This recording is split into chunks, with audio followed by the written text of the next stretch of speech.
19. Hoy les tenemos que contar muchas cosas en nuestro programa porque está la actualidad informativa, la verdad es que de lo más intensa. Pero de las cosas sobre las que les quiero empezar a hablar, de ellas pende una misma palabra. Y esa palabra es hipocresía. Hipocresía e hipócritas. Esa gente que se esfuerza por aparentar unos sentimientos o unas cualidades, ¿verdad? Presumir de ellas, pero que a la hora de la verdad se olvidan de practicarlas, dependiendo el caso. Hipócritas, los alcaldes y alcaldesas del cambio, que colgaron de la fachada de sus ayuntamientos carteles dando la bienvenida a los refugiados, pero que cuando el gobierno de España les pide ayuda para darles cobijo, o se niegan a ubicar a los refugiados en sus albergues o no hacen todo lo suficiente. Porque si hubieran hecho todo lo suficiente esos ayuntamientos, no tendría que ser la Iglesia Católica la que llegara a un acuerdo ahora con el gobierno de España para dar asistencia a cientos de refugiados ante la falta de infraestructuras de Madrid, Zaragoza o Barcelona, según ha denunciado hoy en su portada el diario ABC. Hipócritas los que se fingieron ser defensores de la verdad y la igualdad, llevando al Congreso a mujeres que denunciaban los maltratos de sus maridos, a ellas y a sus hijos, incluso denunciando los abusos sexuales a los niños por parte de algunos padres. Esos testimonios fueron entonces apertura de informativos de televisión. Ahora que se descubren que las mentirosas y delincuentes eran ellas, hay que echar paladas de tierra sobre esa verdad incómoda. Y resulta que las que entonces presumías que eran tus asesoras, como hacía Podemos, con algunas de las ahora detenidas, pues dices que no, que es que tú hablas con todo el mundo. Ah, pues no lo parecía cuando las llevasteis al Congreso y hablabais de esa asociación Infancia Libre. Hipócritas también los que celebran el unánime consenso político para despedir a Alfredo Pérez Rubalcaba, cubriéndole de elogios y obviando su parte menos edificante desde el mundo de la política, pero que sin embargo justifican que el PSOE vote a favor de que los ayuntamientos de Ferrol y La Coruña retiren los títulos honoríficos a Manuel Fraga en su tierra.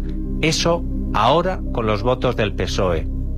O antes, cuando callaron, mientras el PSOE se oponía a que se le diera el nombre de la fallecida Loyola de Palacio a unas becas para emprendedores. O que rieron al ver que los diputados de Podemos se negaban a respetar un minuto de silencio en el Congreso por Rita Barberá. Al parecer, la muerte nos iguala a todos en la política española, excepto si eres del PP.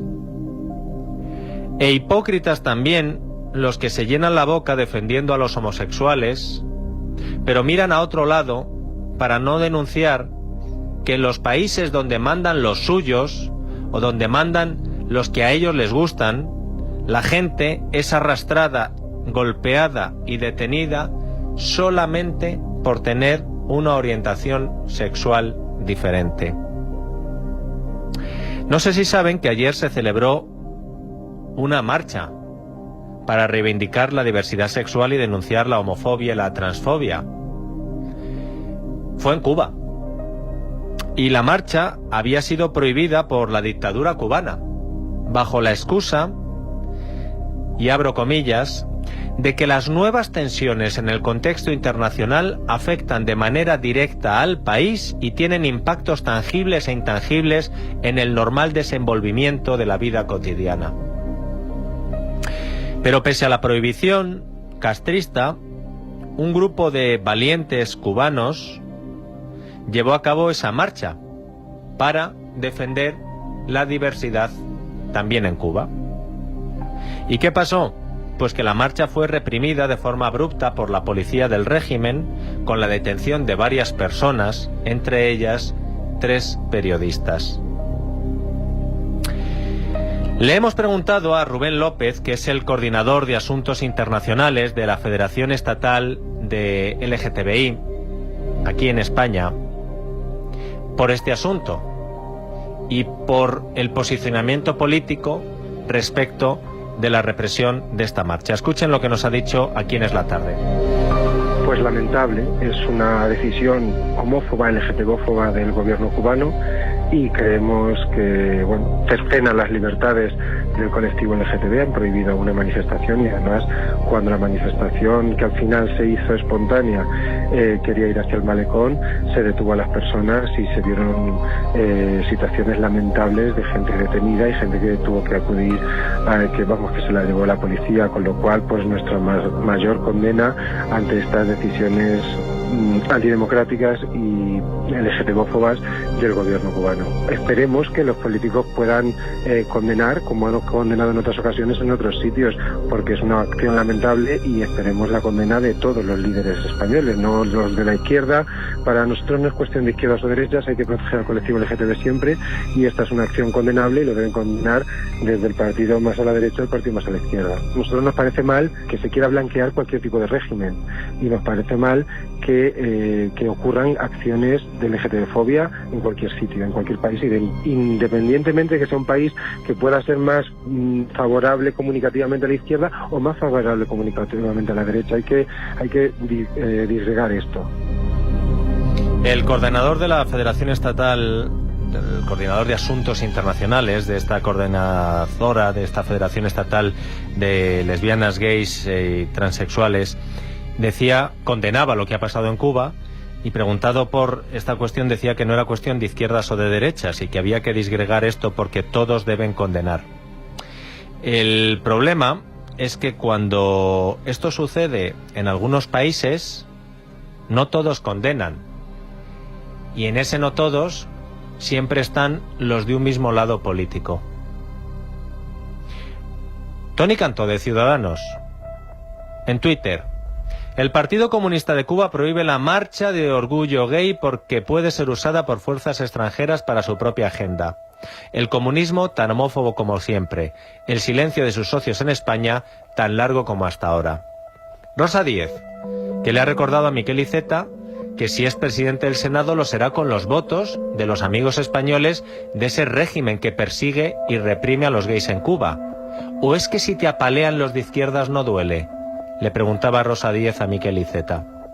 Varios dirigentes, candidatos y miembros de nuevas generaciones del Partido Popular, varios dirigentes del PP y gente de nuevas generaciones no han tardado en censurar también lo que ha ocurrido en Cuba y han interpelado a los que la semana pasada arremetían contra Isabel Díaz Ayuso para saber si de este asunto tienen algo que decir.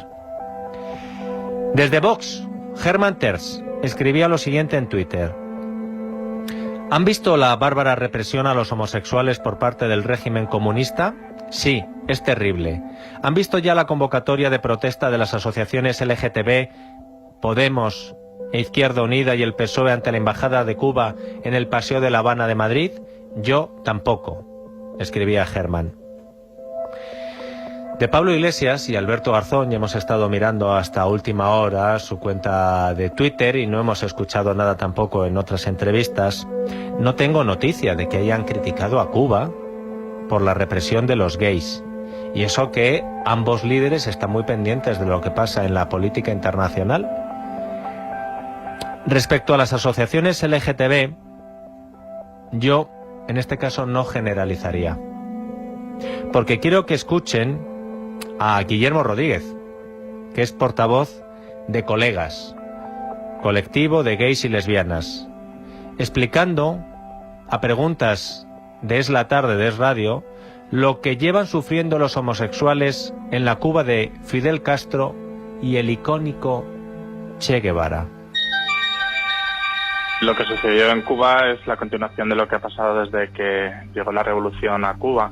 O sea, si queremos entender lo que pasó ayer, tenemos que hacer un pequeño vistazo a la historia de la homosexualidad en ese país. Desde el fusilamiento de los homosexuales durante la revolución, con el Che Guevara a la cabeza por considerarlo que no eran los hombres imagen de la revolución, a la SUMAP, que eran los campos de concentración en los que se encerraba a los homosexuales, los sidarios, que eran cárceles en las que se recluían a los enfermos de VIH, La guerra que se hizo en Cuba contra Estados Unidos, enviando después a los enfermos de VIH como una especie de arma. O sea, desde la existencia del castrismo siempre ha habido homofobia contra los homosexuales y siempre han sido perseguidos. En los últimos años el castrismo ha querido lavarse la cara y ha utilizado el CNSEX, creado por la sobrina de Fidel Castro, que es la hija de Raúl Castro. Lo ha querido utilizar pues como para dar la imagen de defensa de los derechos humanos, pero Cuba no deja de ser un régimen represor y cada vez que haya una manifestación que ellos no controlen la van a reprimir, incluida la homosexualidad, porque siempre han estado en su contra. Y ahora escuchen la respuesta del portavoz del colectivo de gays y lesbianas cuando mi compañero Borja Medina le preguntaba sobre el silencio de algunos políticos españoles a lo que le pasa a los homosexuales en concretos países de este mundo. ¿Qué le parece, Guillermo, que aquí líderes, por ejemplo, de la izquierda como Iglesias o Garzón, que critican en otros lugares lo que ocurre con la LGTB-fobia, no lo hagan cuando se trata de Cuba? Nunca lo han hecho. Ellos sienten una afinidad política y jamás se ha hecho. Nuestra organización, la Confederación Española Colegas, ya en el año 2008 realizó el primer congreso de la homosexualidad en Cuba sobre la persecución y las atrocidades que se había cometido en el régimen castrista contra los homosexuales, y toda una gran parte de la izquierda se nos echa encima. Tienen idealizado, la izquierda de Europa tiene idealizado el régimen cubano, y ninguna atrocidad que haga el régimen cubano la van a ver mal, siempre la van a defender, entre comillas. ¿Y qué le parece, por ejemplo, también que, ya que estamos hablando por ejemplo, de la izquierda, de Iglesias, trabaje para una televisión iraní cuando es un régimen que asesina y lapida a los homosexuales? Pues lo mismo, la Confederación Española Colegas ya en el año 2010 fue la primera organización en Europa que realizó un congreso sobre la homosexualidad en el mundo musulmán, y realizamos varias campañas, manifestaciones delante de la Embajada de Irán. Siempre hemos sido una organización que ha criticado muy duramente lo que sucede en Irán, y incluso nos manifestamos delante de la San Pablo CEU cuando invitaron al ministro de Exteriores iraní, algo que nunca entendimos, y Pablo Iglesias pues no va a criticar aquello que le da de comer, desde luego. Pues eso. Cuánta hipocresía de los que luego encima van dando lecciones al resto de respeto, de igualdad y de la defensa de los derechos humanos.